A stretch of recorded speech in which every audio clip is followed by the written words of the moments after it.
के भजन करते थे विभीषण जी। और वो विभीषण जी जब राम जी के पास आए तो विभीषण जी की शब्दावली देखिए आप, है? यदि विभीषण जी के जगह हम होते, राजन होता, तो हम अपन विजिटिंग कार्ड छपवा के आए होते। राम जी को देख के कहते कि एक बार पढ़ लीजिए हम कहाँ हैं, देख लीजिए एक बार। लंका के इकलौते भगत हैं आपके हम, कौन वहां पर आपका नाम नहीं लेता, छोड़ हमको, हम ही आपके एकमात्र भगत जी हैं। लोग बताते हैं कि नहीं बताते हैं, हमने ये कर दिया, हमने वो कर दिया। परंतु विभीषण जी को दर्शन करिए, आकर ये नहीं बोले कि मैं आपका भगत हूं, क्या बोले? नाथ दसानन कर मैं भ्राता। ये नहीं बोले कि मैं भगत हूं, ये बोले आपके शत्रु रावण का भाई हूं।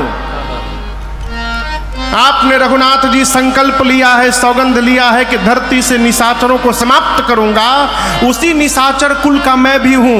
निश्चर वंश जन्म सूरता, प्रभु निशाचर हूं मैं। जिस प्रकार उल्लू को अंधकार से प्रेम होता है, उसी प्रकार इस विभीषण को पाप से प्रेम है।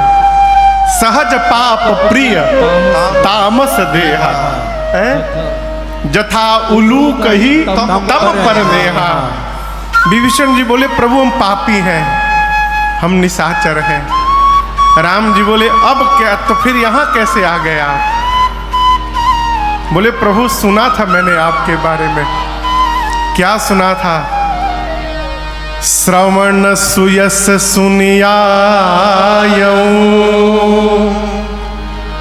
प्रभु भंजन भव त्राहि त्राहि आरत हरण, शरण सुखद रघु। मैंने आपके बारे में अपने कानों से सुना था। श्रवण सुयस सुनी आयऊं, क्या सुना? प्रभु भंजन भवभीर, आप भवभीर को भंज देने वाले हैं, यही सुना था। राम जी पूछे किसने सुना दिया आपको? विभीषण जी कह रहे प्रभु का बताई हम। अरे सुन ले रनी हराउर, हम नौआए मालिक। आके देखियो लेहनी आज कितना दयालु बा, सुभौआए मालिक। राम जी पूछे को किसने सुना दिया? बगल में हनुमान जी खड़े थे। विभीषण जी बोले प्रभु जाके हमसे कहले रहले, मालिक राउर धावन। ये हनुमान जी बोले थे जाके। राम जी पूछे का बोले थे?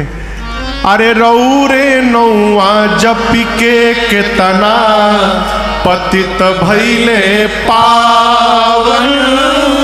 उदाहरण भी दिए थे क्या?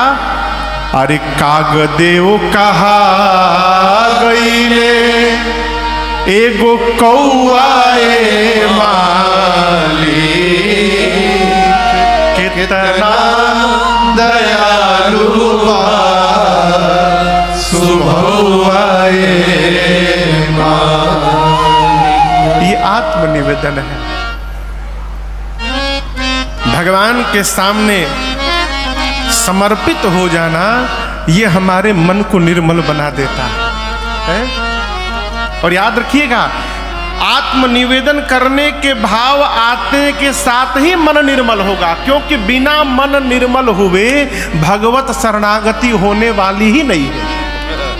राम जी कहते हैं निर्मल मन जन सो मोहि पावा, यानी जिसका मन निर्मल है वो मुझे पाया हुआ है। भगवान खाती कहीं जाए कि नहीं खे, भगवान मिले मिलाए हैं, दिखाई क्यों नहीं पड़ रहे महाराज? मनवे नहीं खे निर्मल भइल तो कैसे दिखाई दी? मन पर कचड़ा जमा करके बैठे हैं, कैसे भगवान दिखाई पड़ेंगे? मन निर्मल करिए। मन निर्मल हो गया तो जीवन में सदैव नवीनता बनी रहेगी। भगवान शंकर उस बरगद के वृक्ष को देखे गदगद हो गए, तुरंत गए और निज कर डासी नागरी पूछाला,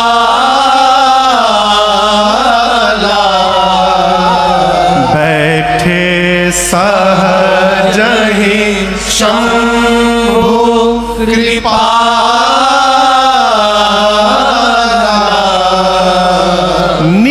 निज कर यानी अपने हाथ से, डासी, डासी मतलब बिछाकर, क्या बिछाकर? नाग रिपु छाला। नाग कहते हैं हाथी को, रिपु यानी शत्रु। हाथी का शत्रु कौन? बाघ।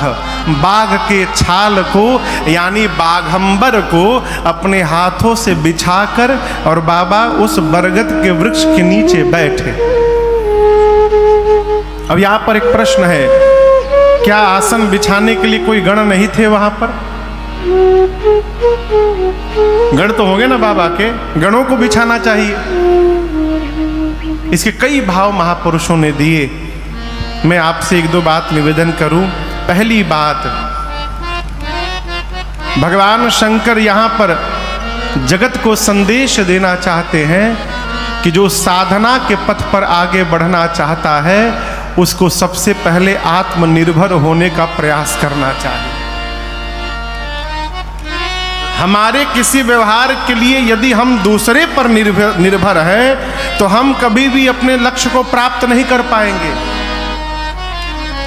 अब केहू आसन बिछाई तो हम बैठे, आसन बिछाने वाला पकौड़ी खाने चला गया।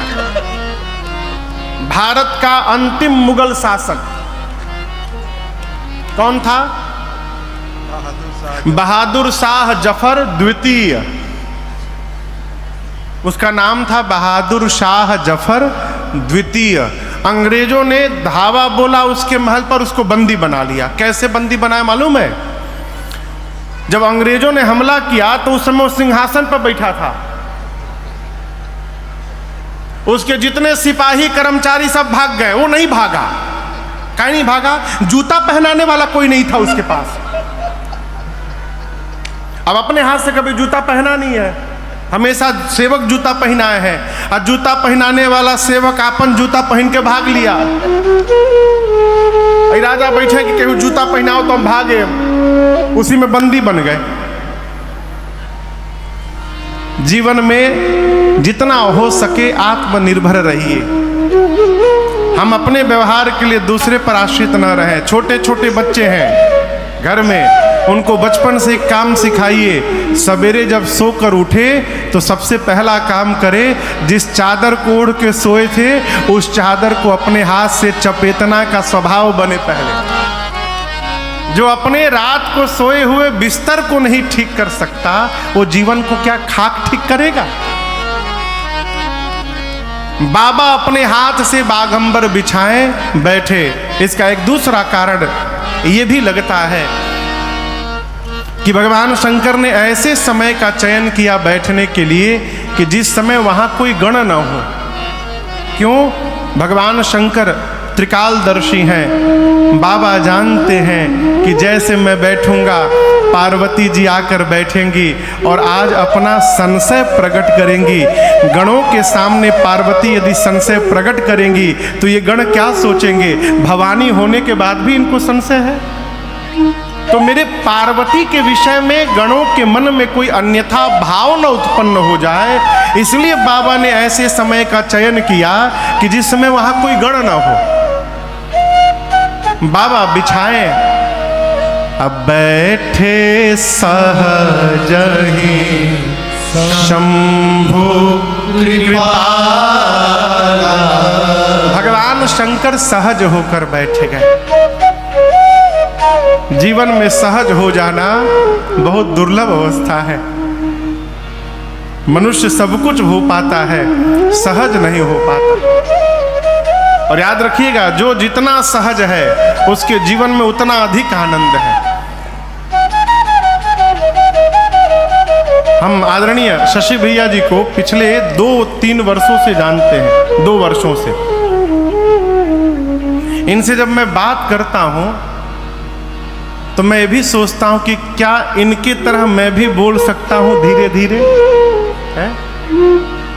इनको आज तक मैंने कभी उग्र नहीं देखा, किसी भी परिस्थिति में उग्र नहीं देखा। हर समय एक ही भाव में दिखाई पड़ते हैं, एकदम शांत और धीर गंभीर। ये जीवन में अनुकरणीय है, इसको धारण करने योग्य स्वभाव है। यहां भगवान शंकर सहज होकर बैठे। गोस्वामी जी कहते हैं, बाबा बैठे तो कैसे लग रहे हैं, ये दर्शन करिए। बैठे सोहा काम रिपु कैसे धरे शरीर शांत रस जैसे। बाबा बैठे हैं तो गोस्वामी जी कहते हैं, ऐसा लग रहा है मानो कि शांत रस ने ही अवतार धारण करके आसन जमा लिया। लेकिन यहाँ एक दर्शन करने योग्य विषय है, यहाँ गोस्वामी जी ने भगवान शंकर का नाम शंभु नहीं लिखा, शिव नहीं लिखा, महादेव नहीं लिखा, क्या लिखा? काम रिपु लिखा। उस बरगद के वृक्ष के नीचे कौन बैठा है? काम रिपु। काम यानी कामदेव, कामनाएं, और रिपु यानी शत्रु, जो कामनाओं को समाप्त करके बैठे हैं। और याद रखिएगा, ये कामनाएं ही हमको आपको बेचैन बना के रखती है। ये सड़क कहाँ है? इधर है कि इधर है? इधर है। ये सड़क है ना, इधर मुख्य सड़क। पैदल चलने वाला परेशान है, साइकिल काहे नहीं है हमरे लगे? साइकिल वाला परेशान है कि स्कूटी काहे नहीं है? स्कूटी वाला परेशान है, बुलेट काहे नहीं है? बुलेट होता तो कहीं भी चले जाते, हिमालय पर ट्रैकिंग करने के लिए हेलमेट पहन के। हाँ, बुलेट वाला परेशान है कि पानी ओनी में सरकने का डर रहता है, 4 चक्का हो जाए तो बहुत आनंद हो जाएगा। 4 चक्का वाला भारी 4 चक्का के लिए परेशान है। जिसके पास भारी 4 चक्का है वो चार्टर्ड के लिए परेशान है। आप दर्शन करिएगा, सड़क पे जो खड़ा है व्यक्ति, उससे लेकर और आकाश में उड़ने वाला कोई संतुष्ट नहीं है। सब अपने आगे वाले को देखकर परेशान है। सब आगे वाले को देखकर परेशान है। हमारे एक चाचा हैं, कहते हैं जीवन में जब बहुत परेशान होना बेटा, निराश हो जाना, तो पीछे की ओर एक बार देख लेना। तुम्हारे ऊपर तो कपड़ा भी है, पीछे करोड़ों लोग दिखाई पड़ेंगे जिनके शरीर पर वस्त्र भी नहीं है।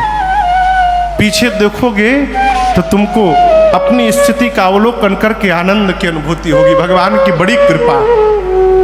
और जब लगे कि के बा हमरे नियर, हमारे एक परिकर हैं नन्हे मुन्ना पांडे जी, बड़े अद्भुत हैं, दोनों जीवा भाई हैं। उन लोग का बेड है 8 फुट का, 8 फुट चौड़ा बेड। हम उतना बड़ा बेड नहीं देखे। हम पूछे कि भैया इतना बड़ा बेड कौन बनवाता है? बोले महाराज जी, नन्हे मुन्ना पांडे दोनों भाई जेवा और जन्म लिए हैं। जब भगवान एक साथ पैदा किए हैं तो हम अलग कैसे हो सकते हैं? हम दोनों भाई एक साथ सोते हैं। उम्र है 50-55 साल, दोनों भाई एक साथ सोते हैं बेड पर। तो वो एक बार बोल रहे थे, महाराज 4 करोड़ का मकान बनवाया सूरत में, और जैसे मकान बना के गृह प्रवेश करवाए, 1 साल के भीतर हमरे घरवे के अगवा एगो 11 करोड़ का मकान बना दिया। अब उसके घर के आगे हमारे घरवे पंछुछुर हो गया। कहने का अर्थ है जब आपको लगने लगे कि आपके पास बहुत हो गया है तो आगे दर्शन करिएगा, आपका अभिमान नीचे समाप्त हो जाएगा, आपसे एक धुरंधर आपके सामने खड़े दिखाई पड़ेंगे। कामनाओं को जितना हो सके समेटने का स्वभाव बनाइए। यदि जीवन में आनंद पूर्वक जीना चाहते हैं तो कामनाओं को समेटने का स्वभाव बनाइए। हमारे महाराज जी कहते हैं, बाबू या तो निर्धारित करो कब तक यानी कितना साल तक, 50 साल 60 साल 70 साल के हो जाएंगे तब तक कमाएंगे, और नहीं तो निर्धारित करो कितने तक, कितना जमा हो जाएगा कि अब प्रयास नहीं करना है, अब सहजता से बढ़ना है। यदि दोनों में से एक भी निर्धारित नहीं कर पाए तो कमाते कमाते मरी जाओगे और उसका जीवन में कोई उपयोग नहीं हो पाएगा। हमारे गांव में एक थे बाबा जब नहीं रहे और उनके घर वाले उनका बक्सा खोले तो उनके बक्सा में 250 धोती निकला। कितना धोती? 250। और जीवन भर फाटल धोती पहन के घूमे वो धोतिया का बक्सा पहनी है। आनंद में रहिए। आज शनिवार है, आज जो प्राप्त हुआ है वो आज के लिए पर्याप्त हो गया है। इस भाव में उतर के रहिए, आनंद बना रहेगा। भगवान शंकर बट वृक्ष के नीचे बैठे, लगता है मानो धरे शरीर शांत रस परम शांत होकर बाबा एकदम शांत होकर बैठे। और याद रखिएगा, शांत होने का मतलब शरीर शांत होना नहीं, मन शांत होना। कई लोग का शरीर तो शांत रहता है, मन बेचैन रहता है। बैठल बा दिमाग कथा में, मन घूमता आज प्रसादी में का मिली, मन बेचैन है। अरे हमार चप्पलवा तक केहू लेके ना चल गई, कालिए खरीद ले रही नहीं, अब 4 घंटा मन चप्पल में लगा हुआ है। इस विषय पर ध्यान रखिए, हमारा शरीर जहां है क्या हमारा मन भी वहां है? यदि मन हमारा शरीर के साथ है तो हम शांत बने रहेंगे, और मन यदि शरीर के साथ रही है तो हम जहां भी रहेंगे अशांत बने रहेंगे। बाबा परम शांत होके बैठे हैं। भगवान शंकर के स्वरूप को मेरी माँ पार्वती जी ने देखा बैठे। माँ भवानी ने जब बाबा को इस रूप में देखा तो माँ गदगद हो गई। गोस्वामी जी कहते हैं, माँ पार्वती भल अवसर जान के, भल बुझा था, भल मने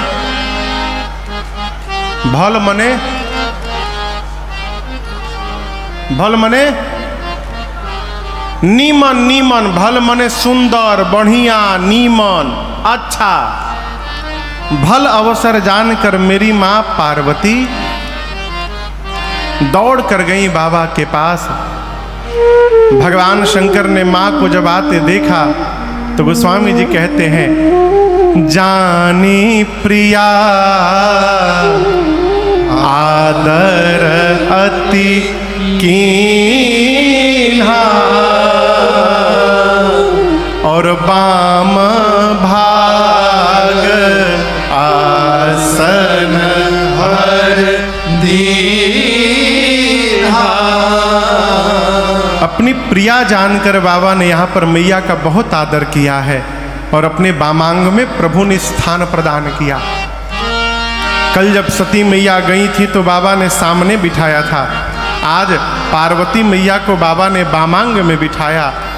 खोया हुआ स्थान जीवन में जब पुनः प्राप्त हुआ, माँ के आनंद की कोई ठिकाना ना रहा है। माँ गदगद हो गई हो। बाबा ने अति आदर किया। अति आदर क्यों किया? सीधी सी बात है भाई, यदि आप भजन करने जाइए, अब पीछे से आपकी श्रीमती जी भी आ जाएं और कहें कि चलिए हम और आप मिलकर के भजन करेंगे, कौन सा पति होगा जो आनंद में नहीं आएगा? है? बाबा भजन में प्रवेश करने जा रहे थे, उसी समय मैया आ गई। प्रसन्न होइए, लेकिन थोड़ा टेढ़ एगो बात कहें, टेढ़ बात कहें, यदि भजन में जा रहे हैं और श्रीमती भजन में सहयोग करने आ गई तो प्रसन्न होइए, और यदि आप भजन करने जा रहे हैं और परिवार भजन नहीं गजन कैले बा तो उसमें उदास न होइए, उसमें भी प्रसन्न होइए। आप कहोगे महाराज ये कौन सी बात हुई, दोनों बात कैसे संभव है? यदि हम भजन करने जाएं और परिवार भजन में आए तो आनंद होना अच्छी बात है। हम भजन करने जाए, अब परिवार उद्वास लगा दिले बा, परेशान कर रहा है, उसमें क्यों प्रसन्न हो? इसके लिए एक महापुरुष थे, वामदेव जी। वामदेव जी नाम था ना? हाँ?